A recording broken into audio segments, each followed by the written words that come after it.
Breaking tonight, Canada Post workers walk off the job to protest a government plan to end home mail delivery.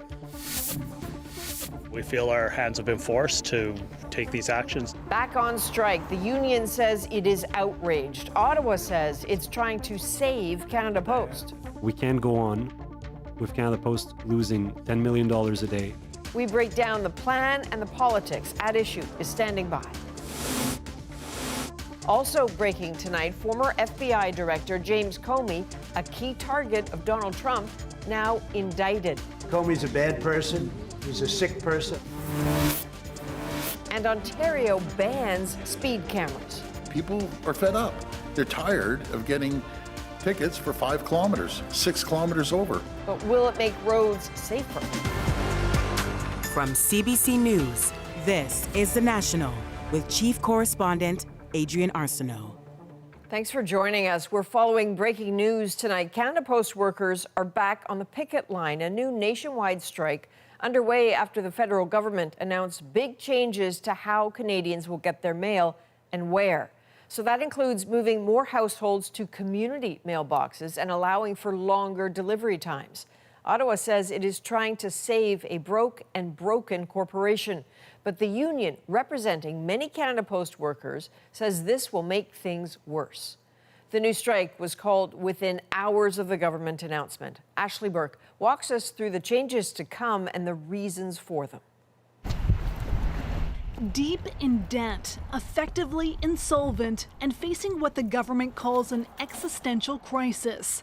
The minister says it's time for Canada Post to change and end home deliveries. What this announcement is about saving Canada Post. Joelle Lightbound says Canadians are sending fewer letters, turning to competitors to deliver packages, and that Ottawa can't keep bailing the Postal Service out year after year by an ever-growing amount. We can't go on with Canada Post losing $10 million a day and Canadian taxpayers footing the bill.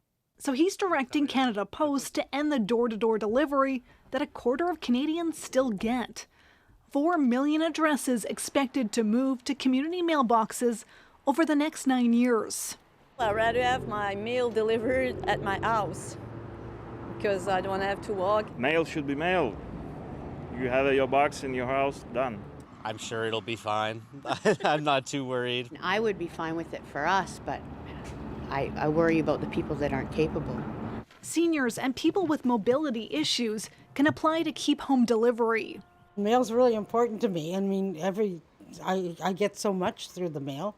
To save millions of dollars, the government wants non-urgent mail to arrive within a week instead of 3 to 4 days, and says post offices will be allowed to shut down in areas that used to be rural but are now suburban. For those who really care and really rely on it, particularly in rural communities, particularly for those who really say that this is something that they want or need, I would expect there will be some blowback. The union says it's outraged, appalled, and declared a nationwide strike is now on. The changes that they are proposing are not acceptable to the union, they're not acceptable to postal workers, and we think they're not acceptable to Canadians. The government is giving Canada Post 45 days to come up with a plan about how it's going to make these changes. Canada Post is welcoming them. And Ashley, it really wasn't that long ago that there was anger and political blowback over another plan involving community mailboxes. Yeah, Adrienne, a decade ago, the Liberals under Justin Trudeau campaigned to save home delivery. Then in 2018, paused the previous Conservative government's plan to convert to community mailboxes. Now, asked by Power and Politics if that pause was a mistake, Minister Lightbound said, in hindsight, probably yes. We're also hearing some Conservative reaction, including from former Minister Lisa Raitt, who says this move to community mailboxes is a complete reversal by the Liberals, and it's one she applauds. All right, Ashley Burke in Ottawa. Let's go to Jennifer Lagrassa, who is outside a Canada Post plant. Jennifer, what are you hearing from the workers who are there tonight? Yeah, so there's lots of workers that are outside of this Toronto Canada Post plant, and they are telling me that they were really caught off guard with the news today, but also that they were upset at what the government announced. Now, they're not the only workers that are off the job. As we know, picket lines have been set up in New Brunswick and Calgary, and this decision to strike, although it came quite suddenly, what we're hearing from labor experts is that this is likely legal, and that's because workers had already been engaging in job action before, like refusing overtime after they had already been ordered back to work last December. And Jennifer, we know that last year's Canada Post strike caused a ton of disruptions for Canadians. Yeah, the 2024 Canada Post strike went on for over a month, and it happened, right before the holidays. Now, during that strike, no new mail was being accepted. As well, anything that was already in the system was kind of held up. So that meant that a lot of important documents couldn't get to people, like passports, for example. And we're hearing that it's going to be the same this time around. So deliveries are on pause, except for social assistance checks or live animals, but no new shipments of live animals will be accepted. Now, the Canadian Federation of Independent Businesses spoke with us, and they say this is a bad time. We know that small businesses are already facing consequences as a result of the ban on flyers. So for this to potentially stretch into the holiday season, a critical time for small businesses looking to make their ends meet, pay their bills. And we've called for Canada Post to be temporarily deemed an essential service in order to protect the economy and protect small businesses. The company and the union have been in contract talks for almost 2 years. Workers here say they're still hopeful there will be a deal, but we'll have to wait and see. Adrienne. All right, Jennifer, thank you. That's Jennifer Lagrassa in Toronto. Clearly, this is a hot topic for many Canadians tonight, and definitely for the At Issue panel. So Rosie and the team will be here in about 20 minutes with their thoughts on the changes and the fallout. Now for some breaking news out of the U.S. Donald Trump has announced that former FBI Director James Comey has been indicted. Katie Simpson joins us now from Washington. So, Katie, Trump has long threatened his perceived political enemies with prosecution. Comey very high on that list. Yeah, Donald Trump promised retribution, and here we go. James Comey, the former FBI director, a man the president openly detests, has been indicted by a grand jury in Virginia. The case connected to a political scandal that has irritated and infuriated Trump for nearly a decade. James Comey has long been a target of U.S. President Donald Trump, and now the former FBI director is charged with 1 count of making a false statement and 1 count of obstruction. Raise your right hand, please. Over testimony he gave to Congress in 2020 about allegations the Trump campaign colluded with Russia in the 2016 election.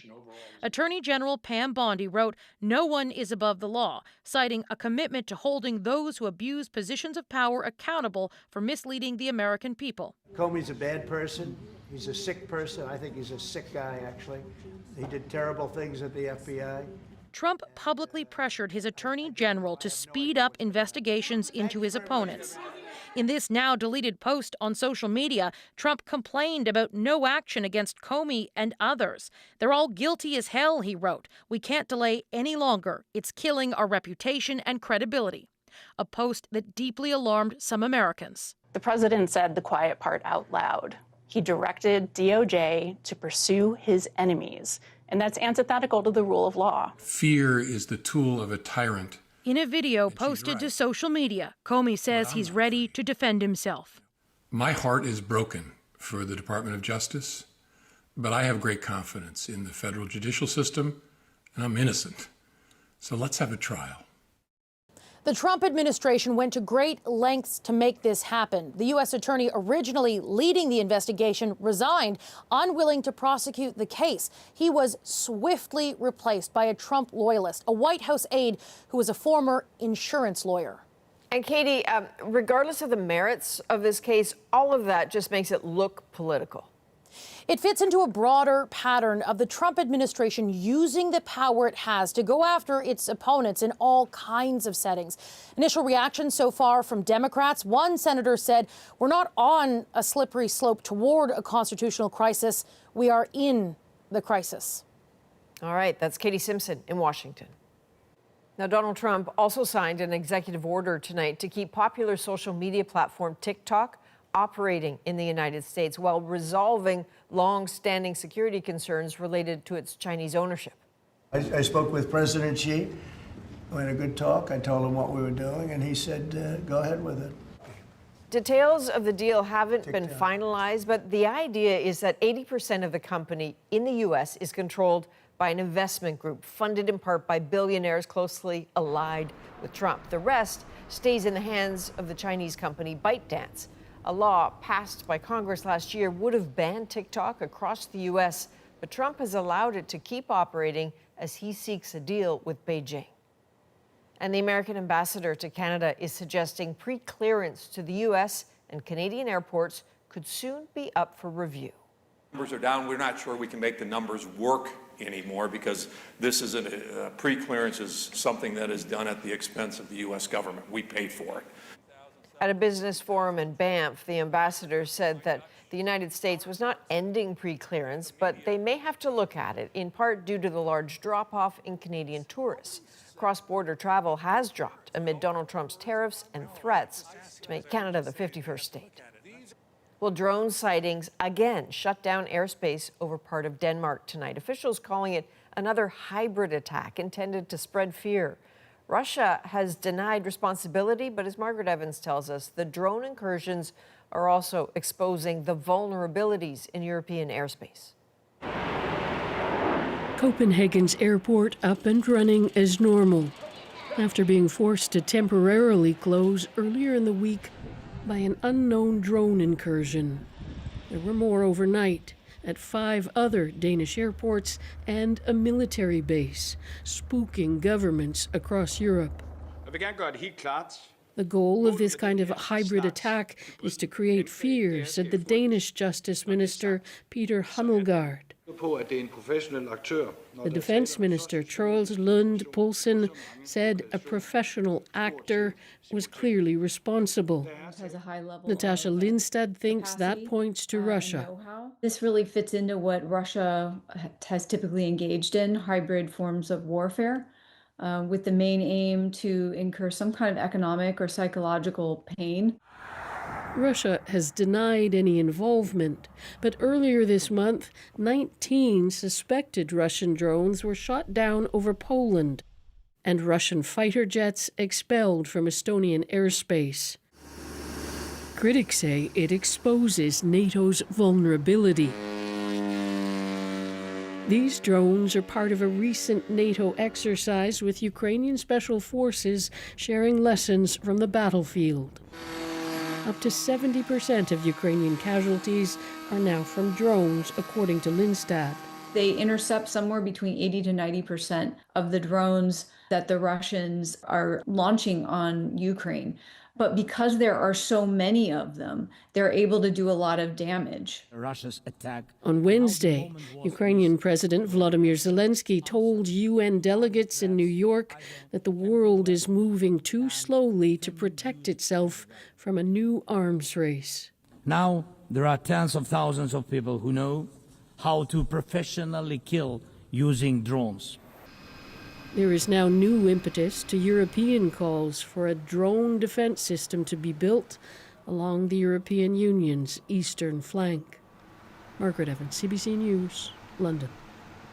Back in this country, grief and memories at a Montreal area mosque this morning as a funeral was held for a 15-year-old boy shot and killed by police. It's a heavy day, but we are here together with the family, with the community to say one last goodbye to Nuran. About 800 people attended the funeral where Nuran Rizai was remembered as being full of light and life. He was shot Sunday afternoon by Longueuil police responding to a call about a group of armed people in public. Quebec's police watchdog is investigating. And the RCMP say a Canadian fugitive on the run for 3 years is in custody overseas. Rabi Al-Khalil escaped a BC prison in 2022 while on trial for murder, and he's been on Canada's most wanted list ever since. Mira Baines now with more on the arrest and what happens next.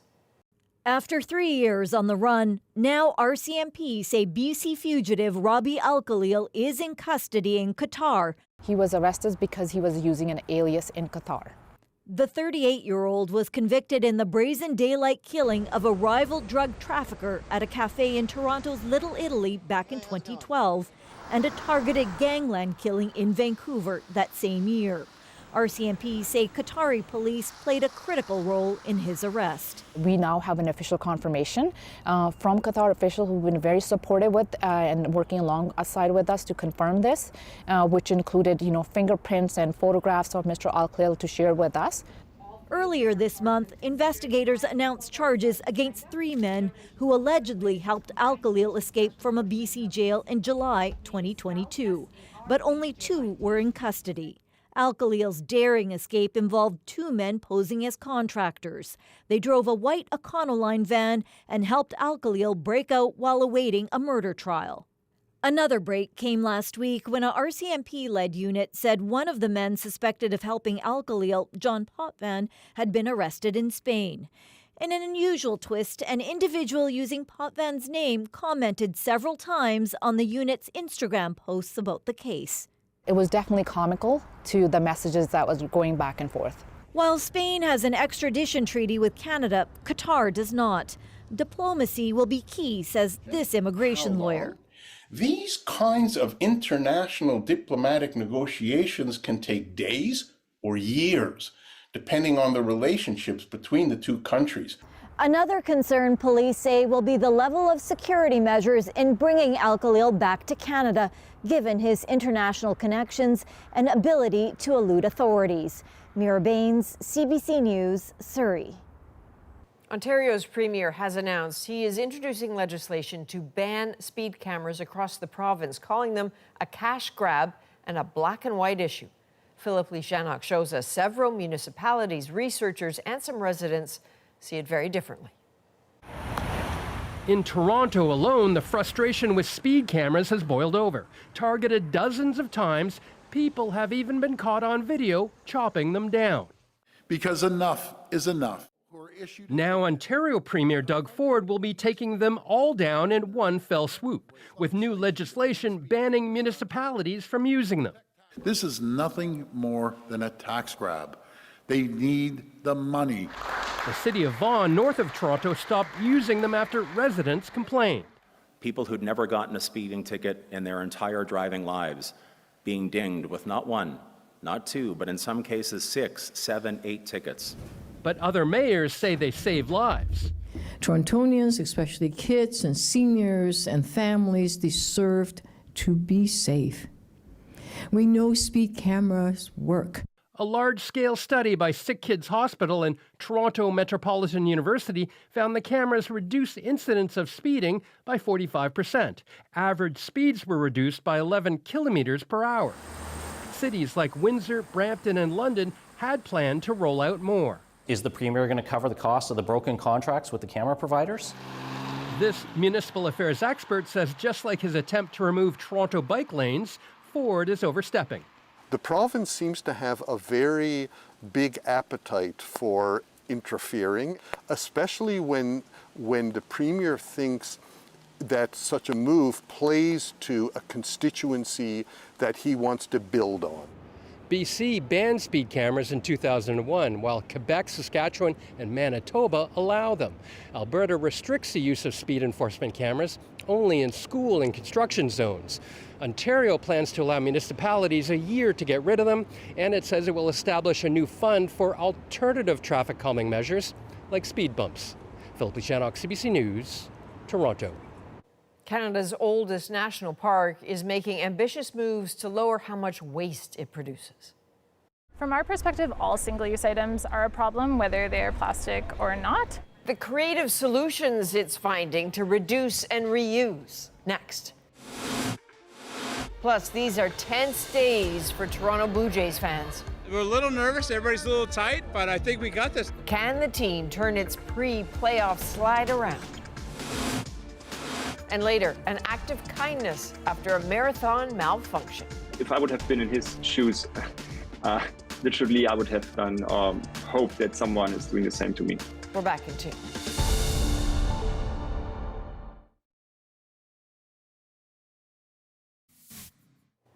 Well, this is some wild and pretty frightening video coming out of California tonight. A mass smash and grab at a jewelry store in the San Francisco Bay Area. About 20 people, masked and armed with guns and pickaxes, broke in, grabbed what they could, then ran. Police have arrested some of them, but others got away. Well, a Marketplace investigation is diving into the world of single-use plastics. Tonight, Charles Agro shows us how one of Canada's most popular tourist destinations is doing away with single-use everything. With so much beauty and wildlife, it's no wonder this town is taking steps to keep Canada's first and oldest national park clean. From our perspective, all single-use items are a problem, whether they're plastic or not. Banff's goal, eliminate all waste going to landfill by 2050. We don't want to substitute one material for another. We want to reduce them and eliminate them altogether as much as we possibly can. Could I have a teen burger, please? Even fast food is served on reusable dishes. It's the same story at the farmers market. I give out plates to all the food vendors in the mornings. And if you do need to dine and dash. Okay, so it's a cookie, so I can take a sip and then.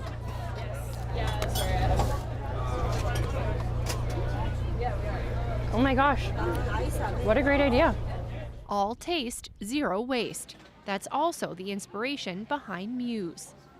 Okay, so this is the barcode. The company offers reusable cups and containers at coffee shops and restaurants for use for up to 2 weeks free. Need a needle and thread? Don't buy new, borrow when you pick up your next book and more at Banff's Library of Things. We've made some really good progress, but we still have a ways to go to actually reach the true summit of the Zero Waste Trail. Banff is blazing a trail, but the town isn't alone. Tofino will ban the sale of single-use plastic water bottles this spring. And more than a dozen municipalities in BC have bylaws limiting single-use plastics. It's a journey. We're always striving for progress, not perfection. Progress, thanks in large part to the great reuse options adopted by the 10,000 people who call this town home, but also the 4 million plus visitors who come here each year. Charles Agro, CBC News, Banff, Alberta.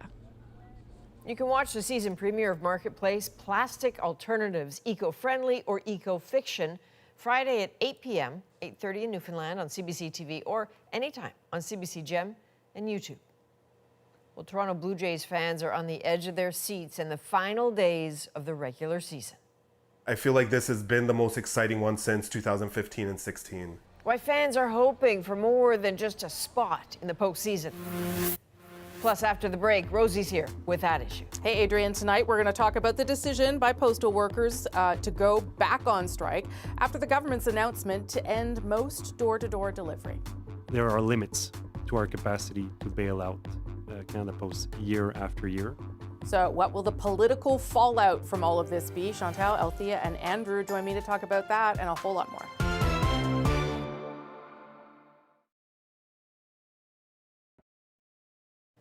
Well, the Toronto Blue Jays have already secured a spot in the Major League Baseball playoffs, but they are focused on something more.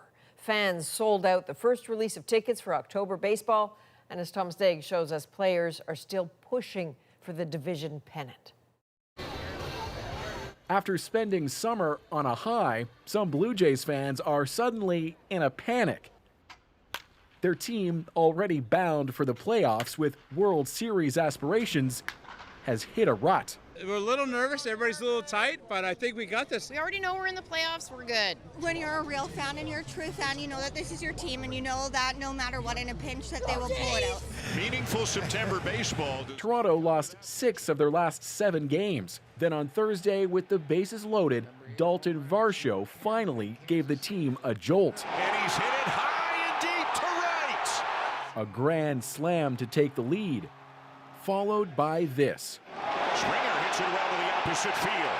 Another homer and the win.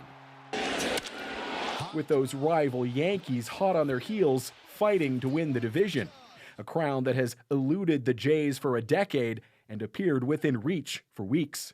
Knowing that we're going to play in October is obviously still something that this team needs to be proud of. That being said, I think, guys obviously have more on their minds and, will want to do more. This is a special group, and I think it takes one inning, one game to kind of turn it around and kind of get rolling. We'll allow it. Still, across Canada, fans like the Vazdani family logged on as Jays postseason tickets went on sale. The lower rows of where we want to sit are going quick. We first met Shaka Vazdani 10 years ago. That's him in the chef's hat. So we're stirring the pot. Traveling to Texas for October Ball.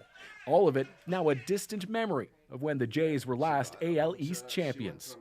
I feel like this has been the most exciting one since 2015 and 16. So they got to just enjoy playing. They're pressing right now, and they got to just play how they used to play.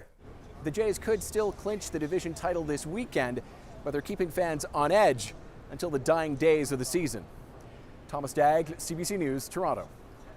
All right. Now it's time to break down the news shaping our world. Rosie's here with that issue. At issue, Canada Post. The Liberals unveiled their plans to modernize Canada Post with proposals to end home delivery and alter rural post offices and ensure, they say, the long-term viability of the corporation. There are limits to our capacity to bail out Canada Post year after year, and we need to, it needs to show a path to financial viability. But the move has prompted swift action from the postal union, calling on workers to walk off the job. It's happening in real time, but it will be soon. So what's to be made of the union's decision to strike right across the country? Can a change to mail delivery be a political headache? I'm Rosemary Barton, here to break it all down. Chantal Hébert, Andrew Coyne, Althea Raj. Good to see everyone. I was chatting before we started that I have been around long enough to remember a decade ago when this was a political headache, and the Justin Trudeau Liberals ran on stopping what is now sort of in the offing from happening. So it's definitely an issue. Chantal, what do you make of both the government's decision to follow these recommendations to scale back delivery in a dramatic way, and then I guess the union's reaction? Okay, it's kind of Groundhog Day in the sense of the government announcement, because what prompted Denis Coderre, who was then the mayor of Montreal, to do what he did was an announcement by the Conservatives a decade ago that they would do basically what has been announced today. So if you want to look at it from this angle, we've just wasted a decade of doing something that may have been inevitable.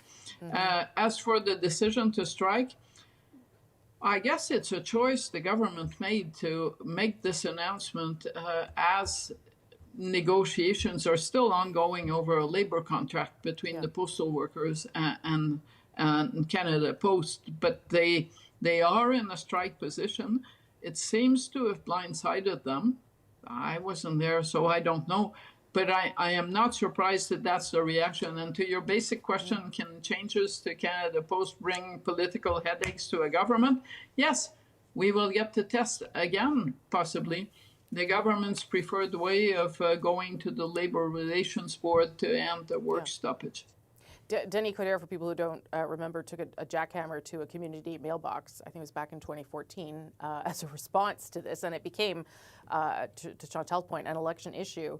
I mean, we're 10 years later, Andrew, and Canada Post continues to bleed a lot of money, $1 billion last year, $1.5 billion, I think, for this year. Yeah. So I mean, there are questions about how viable this is.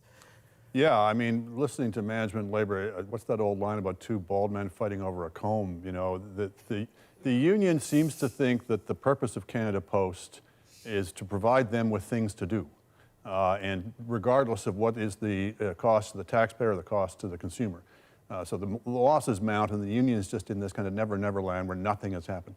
Management seems to think that Canada Post's purpose is to provide less and less service at higher and higher prices year after year after year, which is admittedly the logic of all monopolists. And the government seems to agree with the both. They all seem to think the purpose of this whole exercise is to fix Canada Post, to try to limit its losses, to keep it as a viable corporation. It seems to me what we ought to be trying to fix is postal service, whether or not that involves Canada Post. I mean, we're now going to go to a position where nobody in this country is going to have home delivery.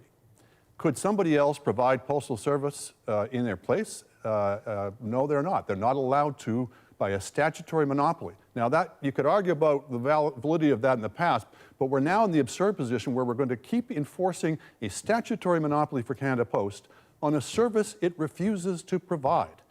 I think at some point the absurdity of that situation has to kick through, and we should be doing what countries across Europe have done, which is to open postal service to free and open competition. There's just no reason anymore to preserve this outdated monopoly, particularly when the product of it is now absurdly, again, a monopolist that's going broke. The minister certainly, talking to David Cochrane tonight, was not contemplating any of those things. Believe Canada Post remains important and fundamental to the country, et cetera. But I take your point. Althea? I didn't see Joel Lightbound's interview on CBC, but I did watch his press conference. Yeah. And I thought he actually did a pretty good job of saying, like, listen, if you want Canada Post to remain a Crown corporation and the government would like to see it continue that way, it has to make big, difficult changes. And frankly, so far, everything it announced were things that William Kaplan prescribed, recommended in the report in the summer, which are things that have long been recommended. And so none of this should have come, frankly, as a surprise to the union. And I fear that the backlash that this has generated with now, every time there's a strike, you get more and more bills that say, oh, we're going to, because of the uncertainty of the situation, we're going to send you bills by email now, and we're not using Canada Post anymore.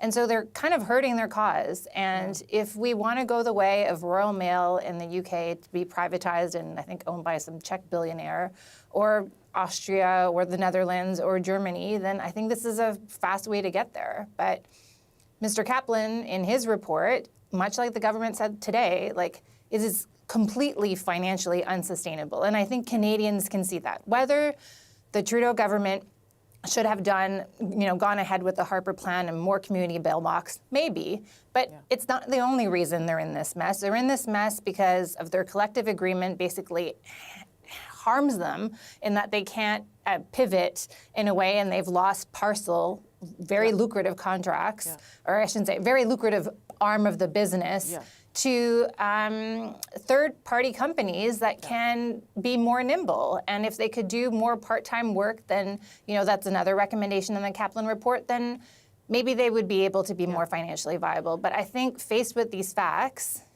you can't have a Crown corporation losing $1 billion a year. No, and Chantal, I don't know what the outrage will be for Canadians. I'm not sure. A decade later, whether it will have the same political impact that it did. But for the government to be placed in this position with a labor dispute again because of a decision that it is pushing forward on Canada Post, that is problematic for the government politically.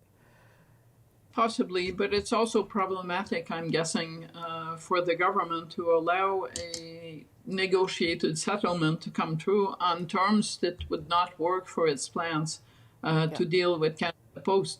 Now, in normal business terms, we would have been presented with a business plan today, and a sense that doing all this will make it, if not profitable, at least a break-even operation. Nothing like that happens. And I think that's the fatal flaw in the government's plan, that we know there will be less service. And by the way, I live in downtown Montreal. Amazon has found a place to have boxes where you can go get your packages. So it's not impossible to get mail not at your door. But the problem that is going to come about is two things. One, the political alignment, the Bloc and the NDP are going to oppose that.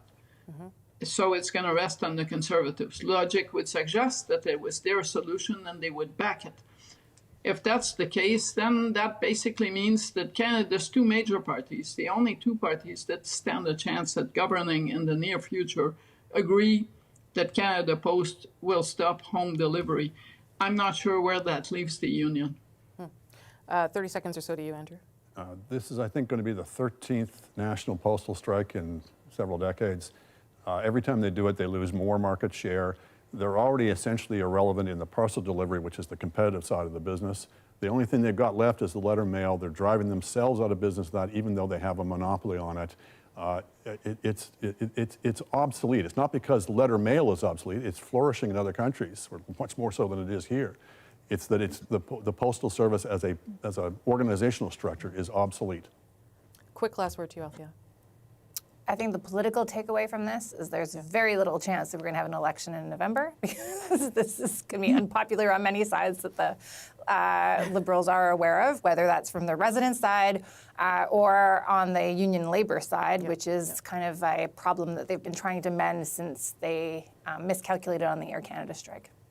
Okay, we're going to leave this part there. Thank you all. That was a good conversation. When we come back, we'll talk about the public safety minister's leaked comments around the gun buyback program.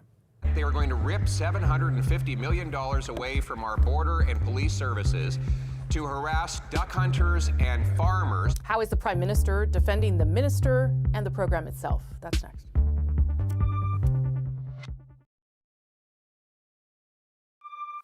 At issue, the gun buyback program. After leaked comments from the public safety minister questioning his own program intended for gun owners to turn over assault-style weapons, the Conservatives are demanding the minister be fired. Will the Prime Minister stop the politics, fire the minister, and leave Grandpa Joe's hunting rifle alone? While the Prime Minister is standing behind his minister and the program. What the Minister of Public Safety is doing it right. He's correcting an inefficient system. So how strong is the Prime Minister's support for the program and his minister? Can the Liberals weather these first calls? I think maybe the first calls for a minister's resignation. Here to break it down, Chantal, Andrew, and Althea.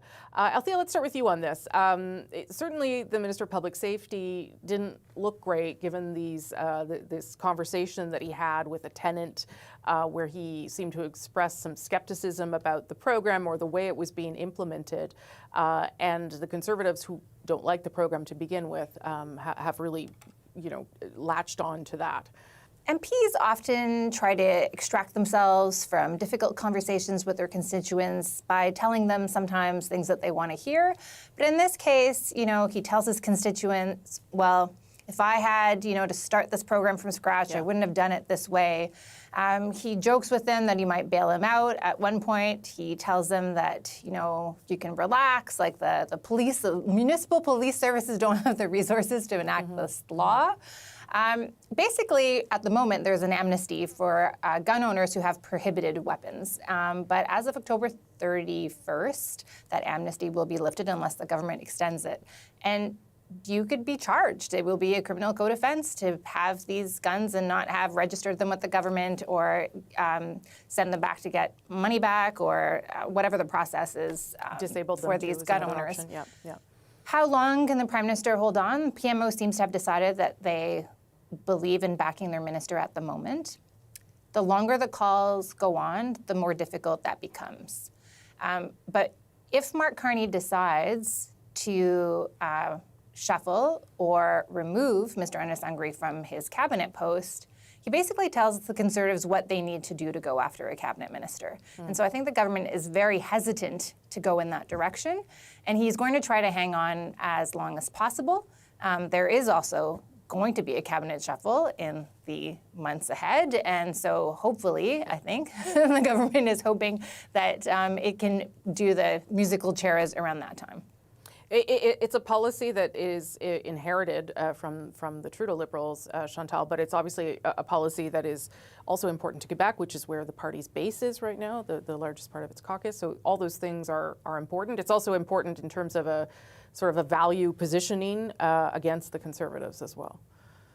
I think it's important to regions of the country, not just Quebec, where there have been these episodes where people died as a result of wild sprees by people who had somehow lost their mental balance or were out for revenge for something. So I do believe there is a market for gun control measures. That being said, the deadline on this has been extended twice. And at some point, the government has to decide. A pilot project in Cape Breton does not sound like a vote of confidence in the buyback program. And I agree with Althea. There is no way that Mark Carney is going to fire a minister this week. That doesn't mean he won't fire a minister when he does a real shuffle in a few months. Yeah. Andrew? There's an old line of Michael Kinsley's that a gaffe is when a politician tells the truth. I think there are real questions around the efficacy and efficiency of this program. The minister was unfortunate enough to have confessed that to a constituent, but it's problematic since the job of a minister is not so much these days to set policy as to sell them. And if you're selling them by basically saying that I don't believe in them, that's obviously a terrible problem for him. But he was in a lot of trouble before this, of course, let's recall. Earlier this year, he was asked basic questions about how gun regulations work and couldn't answer them in Parliament. He had the whole business where he had to recuse himself from, as the public safety minister, from dealing with a couple of Tamil terrorist organizations. That was even before it was discovered that he'd written letters on behalf of an individual who was suspected, accused of being a terrorist. So he's already got loaded down with perception, if not reality, problems as the Minister of Public Safety. I agree with my colleagues that there's no longer the practice these days to dump a minister, but he will be shuffled, I would bet money, at the first opportunity. Is it even more damaging, Althea, for both the minister and the Liberals because the Conservatives are so, strongly against this, and a lot of their base obviously disagrees with the policy as well? Well, it's a gift to the Conservatives because it allows them to fundraise on the issue, and this is guns has been traditionally a very lucrative fundraising attempt for the Conservatives. What struck me this week was how quickly they actually moved off of demanding he be fired. So on Tuesday, there were 31 questions. I think they used all of their question slots to demand that he be fired. And then when the Prime Minister was in the House on Wednesday, the leader round started off asking that he be fired, but then they moved on to food prices. And so I wondered if it's helping them on the fundraising front, but maybe it's not something that is helping them grow their vote with the people whose vote they do need it to grow. And that perhaps is why, the questions in French are not about the gun buyback program. They're about other aspects of the public safety file. So I think that's quite telling. Last word to you. Yeah, but if you look at what's been happening in the U.S. with guns and people getting murdered or shot at twice over 2 weeks, high profile both times for different reasons, you kind of think that maybe it's not the best time to be defending the fact that assault rifles would still be in the hands of people. And yes, I understand the difference between a hunting rifle and an assault rifle. But at this point, I still think the government is trying to have it both ways. Having a pilot project doesn't sound to me like a committed government to a policy.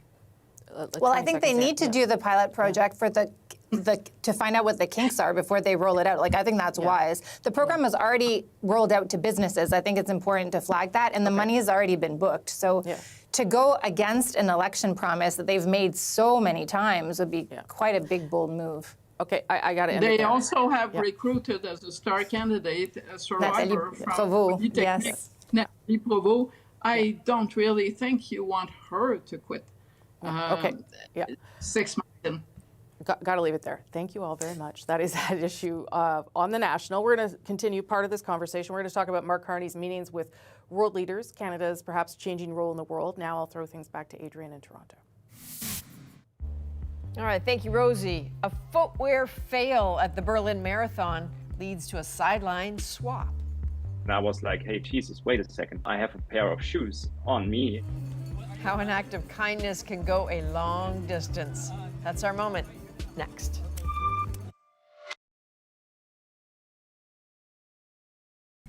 This is Jay Glidewell from St. Louis, Missouri, running the Berlin Marathon, pictured with spectator Sven Hawk.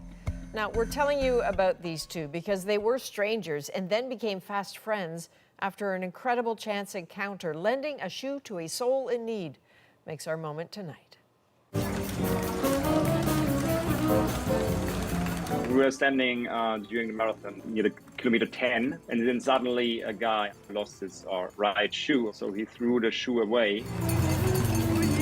I mean, it's crazy that you really wanted to continue in socks. And I was like, hey, Jesus, wait a second. I have a pair of shoes on me. Let's check the size. So I told him, you can have my shoes. So because I'm also a marathon runner, if I would have been in his shoes, literally, I would have done hope that someone is doing the same to me. And then he took the right shoe. I'll give you my phone number and I'll give it back. This is the shoe, by the way, here. And so this shoe was running a marathon, the other shoe not. I told him he should take both, but he was happy with one. And the whole crowd also cheered when Jay continued running. So I think it was a happy moment for everyone. And I got them back after the race. So we will actually meet up again and hopefully run a marathon. This is great. And Sven was right. Jay should have taken his left shoe because at the 38-kilometer mark, his left shoe blew apart. He was forced to run the last 4 kilometers in his sock and Hawk's right shoe. He did very well, though. 3 hours and 10 minutes. From all of us at The National, thanks for being with us. I'm Adrienne Arsenault. Take care.